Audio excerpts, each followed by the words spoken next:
Cada semana, toneladas de camarón y pescado salían de un pequeño puerto salvadoreño rumbo a mercados internacionales, con toda la documentación en regla, todos los sellos sanitarios aprobados. Lo que ninguna autoridad portuaria imaginaba es que oculto entre el hielo y el marisco viajaba uno de los cargamentos de cocaína más grandes que la Marina Nacional. Lograría interceptar ese año un negocio legal próspero, admirado por toda una comunidad costera, funcionando en realidad como la puerta de salida perfecta para toneladas de droga, rumbo al Pacífico.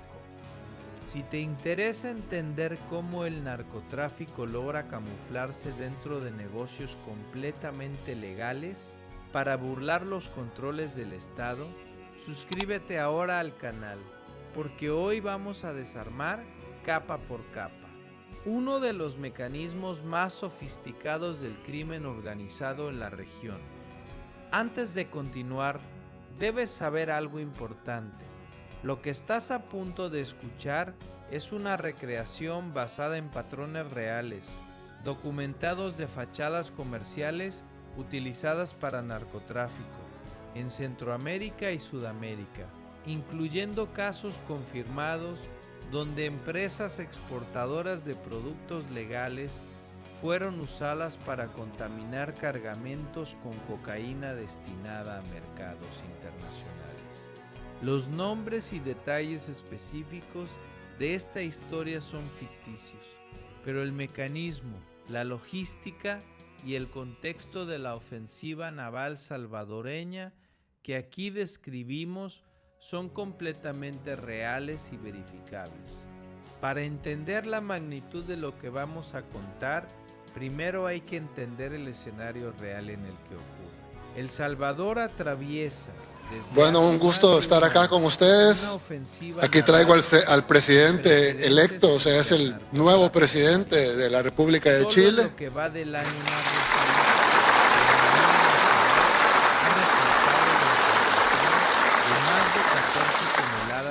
Como todos ustedes saben, Chile en educación nos lleva 30 años de ventaja. Pero vamos a alcanzarlos algún día haciendo este tipo de cosas. No ocurren cerca de la costa, sino a cientos de millas náuticas mar adentro, donde embarcaciones rápidas trasladan droga desde Sudamérica hacia rutas de distribución en Centroamérica, México y Estados Unidos. Esta ruta del Pacífico se ha convertido en uno de los corredores más utilizados por organizaciones de narcotráfico transnacional, precisamente porque ofrece miles de kilómetros de océano abierto donde resulta mucho más difícil vigilar cada embarcación. ¿Por qué una empresa exportadora de mariscos resulta tan atractiva para el narcotráfico? La respuesta tiene que ver con algo que los investigadores denominan logística de cobertura legal. Una empresa pesquera exportadora ya cuenta de forma natural con absolutamente todo lo que una organización de narcotráfico necesitaría construir desde cero, si operara de forma completamente clandestina. Embarcaciones autorizadas para navegar largas distancias en alta mar, permisos de pesca que justifican pasar días enteros en el océano, sin levantar sospechas, contenedores refrigerados que salen del país con regularidad, hacia puertos internacionales. Primero Dios. Falta mucho, pues, pero vamos a luchar para lograrlo. Señor presidente electo, bienvenido otra vez. Es que su futuro gabinete de gobierno, una vez se la asuma, a miembros del gabinete de gobierno. La llamaremos Mariscos del Pacífico Salvadoreño, una empresa exportadora fundada según la reconstrucción de este caso, hace poco más de una década por una empresaria local que llamaremos Yesenia Aguilar, de 47 años, para la comunidad costera donde operaba, Yesenia representaba un ejemplo de éxito. Había convertido un negocio familiar pequeño en una empresa exportadora con decenas de empleados, generando trabajo formal en una zona donde las oportunidades económicas legales son escasas y donde muchos jóvenes sin ese tipo de empleo terminan siendo absorbidos por estructuras criminales locales. Nadie en la comunidad imaginaba que, detrás de ese éxito visible, la empresa servía también como punto de transbordo para cargamentos de cocaína provenientes de rutas marítimas sudamericanas. ¿Cómo empezó Yesenia a involucrarse con estructuras de narcotráfico? Según la reconstrucción del caso, todo comenzó con una propuesta que en apariencia sonaba como una simple oportunidad de negocio. Un comprador internacional de aquí que nos acompañan, que llevaba un par de años a los miembros de la Dirección de Obras Municipales de la DOM que han construido esta escuela, que les ha quedado muy linda, así como todas las demás que hacen. Estimados estudiantes, padres de familia, directores y docentes de las diferentes escuelas que inauguramos este día. Querido pueblo salvadoreño, señoras y señores, que el propio comprador enviaría en lugar del personal habitual de la empresa. Yesenia, según se reconstruyó posteriormente, aceptó sin hacer demasiadas preguntas, atribuyendo la petición a temas de control de calidad del comprador internacional. ¿En qué momento comenzó a sospechar que algo no encajaba? ¿Y por qué decidió continuar de todas formas? Aquí está uno de los puntos más reveladores del caso. Según la investigación, Yesenia comenzó a notar inconsistencias relativamente pronto. Los contenedores que cargaba ese equipo especial de logística pesaban ligeramente más de lo esperado para la cantidad de mariscos declarada, y en un par de ocasiones, empleados de confianza le reportaron haber visto a esos trabajadores manipulando el hielo de los contenedores de una forma que no correspondía con el proceso habitual de conservación. Sin embargo, para ese momento, el contrato con el comprador internacional ya representaba más del 40% de los ingresos totales de la empresa, y perderlo habría significado despedir a buena parte del personal que dependía de esos empleos. Esta dependencia económica, según reconstruyeron los investigadores, terminó siendo el mecanismo de control más efectivo que la organización utilizó para mantenerla dentro del esquema, sin necesidad de recurrir jamás a amenazas directas. Como todos ustedes saben, ¿cómo funcionaba exactamente? Nosotros tenemos un programa que se llama 2 escuelas por día. Que cada día iniciamos 2 escuelas. Consistía en insertar antes de empezar el programa 2 escuelas por día, ya habíamos remodelado muchas escuelas, cientos de escuelas, pero eran muy pocas. Y como la meta es remodelar todas las escuelas del país, entonces iniciamos el programa 2 escuelas por día, que básicamente es como se llama. Este código permitía identificar en el puerto de destino cuáles contenedores debían ser interceptados antes de que pasaran por los procesos normales de distribución comercial, evitando así cualquier contacto accidental entre el producto legal destinado a la venta y la droga oculta dentro del mismo cargamento. ¿Cuánto tiempo estuvo operando este esquema antes de que las autoridades comenzaran a sospechar? De acuerdo con la reconstrucción del caso, el esquema funcionó sin ser detectado durante casi 2 años. Un periodo relativamente corto comparado con otros casos similares documentados en la región, donde estas fachadas han llegado a operar durante más de una década antes de ser descubiertas. La razón por la que este esquema fue detectado con relativa rapidez tiene que ver precisamente con la intensificación de la ofensiva naval salvadoreña, que llevó a la Marina Nacional a incrementar de forma considerable la vigilancia satelital y el patrullaje de rutas frecuentes en el Pacífico, incluso sobre embarcaciones con toda la documentación aparentemente en regla. ¿Qué fue exactamente lo que despertó las primeras sospechas de las autoridades? No fue una denuncia directa dentro de la empresa, sino un patrón detectado por inteligencia naval. Al analizar rutas de navegación, los investigadores notaron que una de las embarcaciones a la comitiva que lo acompaña, pero vamos y vamos rápido. Y vamos bien. Hay algo importante y que poca gente, bueno, muchos lo saben, algunos no lo saben, es que si bien principalmente siempre hay una institución que se encarga de la dirección y del trabajo mayoritario, muchas de las escuelas están siendo construidas o por lo menos ayudadas, siendo ayudadas a construir correos de nuestro sistema penitenciario. Con reportes de inteligencia sobre movimientos de embarcaciones sospechosas. En la misma zona del Pacífico, la Marina Nacional decidió abrir una investigación formal sobre la empresa. ¿Cómo se desarrolló la vigilancia previa a la interceptación final? Durante casi 4 meses, unidades de inteligencia naval, en coordinación con la Fiscalía General de la República, monitorearon de forma discreta los patrones de navegación de la flota pesquera de la empresa, sin intervenir directamente para no alertar a la organización detrás del esquema.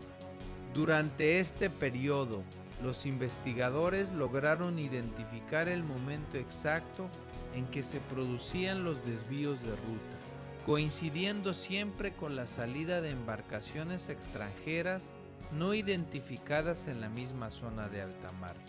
Embarcaciones que, según se determinó posteriormente, servían como puente para transferir la cocaína desde rutas sudamericanas hacia los contenedores de la empresa, antes de que estos completaran su trayecto normal de pesca y regresaran a puerto. ¿Qué encontraron finalmente cuando decidieron intervenir? El momento decisivo llegó cuando la inteligencia naval detectó que uno de los desvíos de ruta coincidía con una transferencia programada de mayor volumen que las anteriores. La Fuerza de Tarea Naval Tridente desplegó una unidad de interdicción que interceptó la embarcación pesquera a varias millas náuticas de la costa antes de que pudiera completar su regreso normal a puerto. Al abordar la embarcación, las autoridades encontraron, ocultos entre el hielo y los contenedores de camarón recién capturado, paquetes herméticos que, tras las pruebas correspondientes, confirmaron contener cocaína de alta pureza, con un peso total que superaba los 600 kilogramos. ¿Qué reveló la investigación sobre el verdadero papel de Yesenia dentro de la organización? Este es uno de los puntos más discutidos del proceso judicial. A diferencia de los operadores extranjeros que gestionaban directamente la logística de contaminación de los cargamentos, la investigación determinó que Yesenia no participaba activamente en el manejo de la droga, pero sí conocía desde hacía tiempo que algo irregular ocurría con esos contenedores específicos y decidió no denunciarlo ni frenar la relación comercial, en gran parte por la dependencia económica que su empresa había desarrollado hacia ese contrato. Esta distinción resultó determinante para la calificación legal de los cargos que finalmente enfrentaría. ¿Qué encontraron las autoridades durante el allanamiento de las oficinas de la empresa? Durante el operativo que se ejecutó de forma simultánea entre las instalaciones portuarias de la empresa y la vivienda de Yesenia, las autoridades incautaron registros contables que mostraban transferencias periódicas provenientes del comprador internacional, muy superiores al valor real de los productos exportados en cada envío. Una diferencia que, según los investigadores, representaba el pago encubierto por permitir el uso de los contenedores para el transporte de droga. También se encontraron comunicaciones digitales parcialmente cifradas. Primero Dios. Falta mucho, pues, pero vamos a luchar para lograrlo. En las que se Señor presidente electo, bienvenido otra vez que coincidían exactamente a que su futuro gabinete de gobierno, una vez se la asuma, detectados previamente por la a miembros del gabinete de gobierno. ¿Qué consecuencias legales enfrenta Yesenia actualmente? De acuerdo con el marco legal salvadoreño, los cargos que enfrenta incluyen complicidad en tráfico internacional de estupefacientes y lavado de los pagos encubiertos recibidos a través de su empresa. A diferencia de los operadores extranjeros directamente vinculados al manejo de la droga, quienes podrían enfrentar condenas superiores a los 30 años bajo cargos de tráfico internacional agravado. La calificación legal para Yesenia, al tratarse de complicidad y no de participación directa en el manejo del narcótico, podría resultar en una condena considerablemente menor, aunque la Fiscalía ya adelantó que buscará que se le impute también el delito de organización criminal, dado que su empresa funcionó como pieza operativa esencial dentro del esquema durante casi 2 años. ¿Qué pasó con la empresa y con los empleados que dependían de ella? Esta es una de las consecuencias menos discutidas públicamente, pero de gran impacto para la comunidad costera donde operaba. Tras la intervención judicial, la empresa fue formalmente intervenida por las autoridades y sus operaciones de exportación quedaron suspendidas mientras avanza el proceso judicial. Decenas de empleados que dependían de ese negocio para su sustento familiar quedaron, de un día para otro, sin trabajo en una zona donde las alternativas de empleo formal son extremadamente limitadas, lo que según autoridades locales podía representar, de forma indirecta, un nuevo riesgo de que algunos de esos trabajadores terminen siendo captados por estructuras criminales locales ante la falta de opciones económicas legales. ¿Qué reveló este caso sobre la magnitud real de la ruta de narcotráfico que utilizaba la empresa? Según fuentes de inteligencia naval, aquí que nos acompañan, a los miembros de la Dirección de Obras Municipales de la DOM que han construido esta escuela, que les ha quedado muy linda, así como todas las demás que hacen. De la ruta marítima. Estimados estudiantes, padres de familia, directores y docentes de las diferentes escuelas que inauguramos este día. Y finalmente, Estados Unidos. Este hallazgo llevó a las autoridades a reforzar la vigilancia sobre otras empresas exportadoras de productos pesqueros en la misma zona costera, ante la posibilidad de que el mismo comprador internacional hubiera intentado replicar este esquema con otros negocios similares. ¿Qué medidas tomó el Estado a partir de este caso? Como resultado directo de esta investigación, la Marina Nacional y la Fiscalía General de la República anunciaron el refuerzo de los protocolos de como todos ustedes saben, aleatoria sobre nosotros tenemos un programa que se llama 2 escuelas por día, que cada día iniciamos 2 escuelas. De ruta inusuales. Antes de empezar el programa 2 escuelas por día, ya habíamos remodelado muchas escuelas, cientos de escuelas. pero eran muy pocas. Y como la meta es remodelar todas las escuelas del país, entonces iniciamos el programa 2 escuelas por día, que básicamente es como se llama.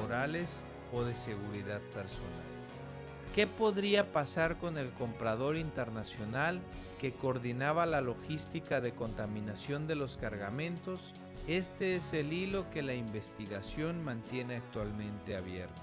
Según trascendió, las autoridades salvadoreñas iniciaron gestiones de cooperación internacional para intentar identificar y localizar al comprador extranjero que coordinaba este esquema desde fuera del país.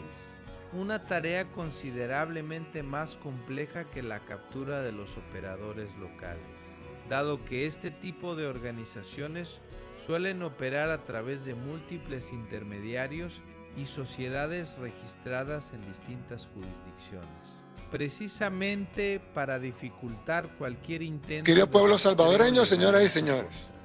Lo que este caso deja claro, más allá del destino individual de Yesenia Aguilar y de su empresa, es una realidad que la ofensiva naval salvadoreña ha comenzado a exponer con cada vez mayor frecuencia. El narcotráfico moderno ya no depende únicamente de lanchas clandestinas, navegando de noche sin ningún tipo de documentación. Depende cada vez más de negocios legales, exitosos y aparentemente intachables, que terminan convirtiéndose en la fachada perfecta para mover droga por rutas que ningún control tradicional lograría detectar a simple vista. Entender este mecanismo es fundamental para comprender por qué la lucha contra el narcotráfico ya no se libra solamente en alta mar, sino también dentro de oficinas, contratos comerciales y cadenas de exportación que parecen, en la superficie, completamente normales.